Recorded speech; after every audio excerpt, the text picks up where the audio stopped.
So today I'm going to do a compression test on the Blue-Black 124's M104 engine.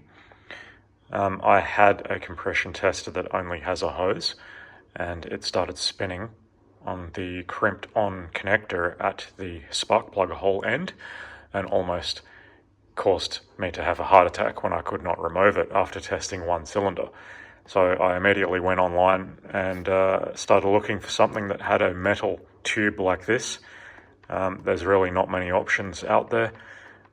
This is ideal for a double overhead cam engine with deep spark plug holes. And you've got like a wing nut shape at the end of this, so it's very easy to thread that in to the cylinder head from above. And being that it's one solid piece, it's unlikely to get stuck in there, though you do have these adapters for various different spark plug holes, but you'll notice that they have hex head ends on them. So yeah, if this comes unthreaded out of that, you just need to get a socket down there and unscrew it out. And it is ASE certified, so it should be pretty decent. That's not recognized in Australia, by the way. That's an American thing. Unfortunately, it's still made in China, but it should be pretty good. That's the part number if you want to look for it. I got it from Amazon USA, considerably cheaper than buying from eBay. eBay shipping was a complete and total rip-off. I got this from the USA to Australia for 12 Australian dollars. You will never get that price anywhere else, as far as I'm aware. Anyway, let's give it a go. So the first thing we need to do is actually get this engine up to operating temperature. You need to have it at operating temperature for a valid compression test reading. And yes, it is finally 27 degrees here at the moment, so I'm not wearing long clothes, at least for today. I'm sure it won't last that long. And I get to use the air conditioner today, which is the first time this year, I think. And yes, I do need to buy fuel, and that's what I'm going to do now to warm up the engine. I hear rumours that the price of fuel is a complete rip-off at the moment, so I'll probably only get 20 Australian dollars worth because I refuse to pay these ridiculous prices. And just out of interest, for your own interest, we'll see where that fuel gauge goes up to for 20 Australian dollars. I bet not very far. So I'm back home now after going to my local fuel retailer and getting 20 Australian dollars worth of 98 octane fuel. 98 octane is the highest I can get locally. The scale is different to what you use in the USA. So if you want to know what 98 octane is here compared to yours, you'd have to Google search it. Our 98 octane is probably equivalent, well, I know it is definitely equivalent to a lower number over there. So you probably can get it, it's just numbered differently. In any case, let's see where that's got us. Not even to the quarter tank line. So I just paid $1.96 per litre, which is obviously just over 10 litres of fuel for $20. If you convert that to what you're paying per gallon in the USA, I dare say I'm coming off worse with what I just spent. But that's why I only bought $20. I'm not paying these ridiculous prices until the fuel price comes down. I just won't drive this car, unfortunately, because, yeah, that can go to hell. I'm not paying that price. In any case, let's do that compression test and see where we're at with this engine with 192,000 kilometers on it.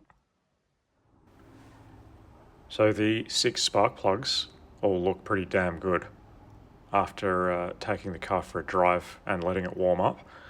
Yes, number 5 and 6 are oily on the exterior because that valve cover gasket desperately needs to be changed. And you can see the oil is leaking in from that top ring there. Interestingly, my MB mechanic friend tells me that when you drove one of these M104s back in the day on a daily basis, changing the valve cover gasket set was basically a yearly proposition. So I have disabled the ignition system, as you can see, 3 places disconnected, and I've removed the mass relay, so no fuel pressure either.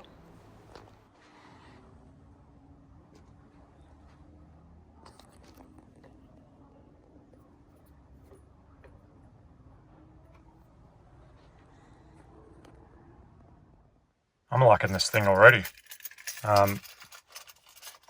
It's a one-person job now, so I can actually see that gauge from here. You can't see it clearly on the camera, but I can, so I know when to stop cranking. This is fantastic. I don't know why I didn't think of this sooner.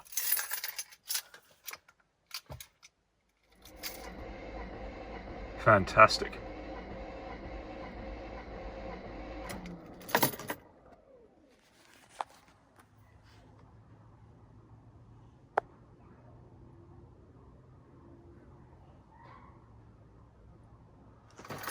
So first cylinder was 180 psi. We're already 10 psi down on the M103 that I tested recently. However, I've done about almost 50,000 kilometers more, and I don't know that the 104 and 103 should be compared together. Really, I need to test it against my freshly built 104 that's in my garage next to me. Anyway, let's have a look at cylinder 2. I suspect this one will be worse because this is the one that had the water leaking into it when I bought the car all those years ago from shoddy head gasket jobs not done correctly. Well, I stand corrected. That actually went better than the last one. We're over 180 psi now.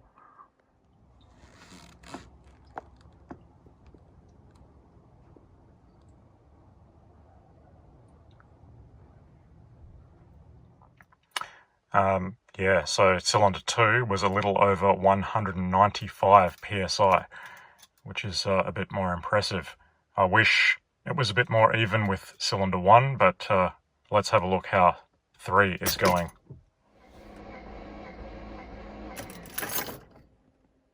Well, that's more again.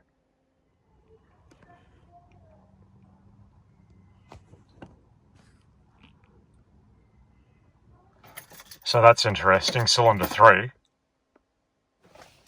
was also 180 psi.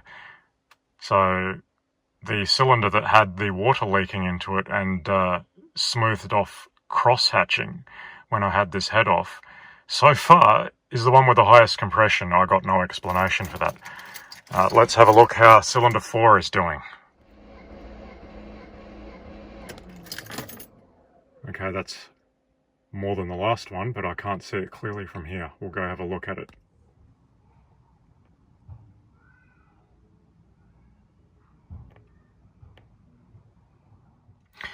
So cylinder 4 was 190 psi. So far they're all over the place, really. But I guess that's what you get with this kind of mileage. Let's see how cylinder 5 is doing. It's getting more and more difficult to see the gauge the closer it gets back. And I may actually have difficulty fitting it in on cylinder 6 because of that false firewall there. I may have to do something extreme.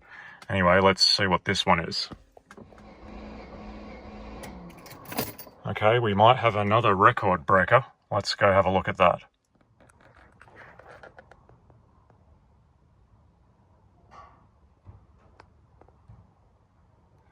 So cylinder 5 was 195 psi.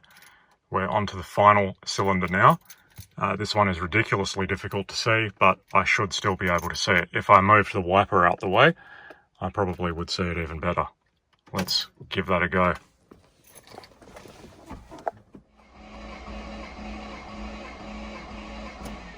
Okay, that appears to not be going any higher. Let's go have a look at that now. So cylinder 6 is the record holder. That's 200 psi.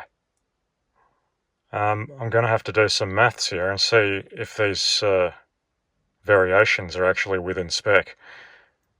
They should be, hopefully. So the highest is 200 and the lowest is 180. That's not much of a variation. I'm sure that's fine, but still, I'd like it to be all the same, but I'll probably need to do an engine rebuild for that to be the case. So obviously my freshly built 104 with new everything, that's probably going to be 200 or more per cylinder. I'm not overly keen on doing that yet until I have finished with the run-in oil. Believe it or not, I still have not finished with that because I still haven't finished the first tank of fuel because I can't legally drive it on the road yet. That is going to change soon though, hopefully.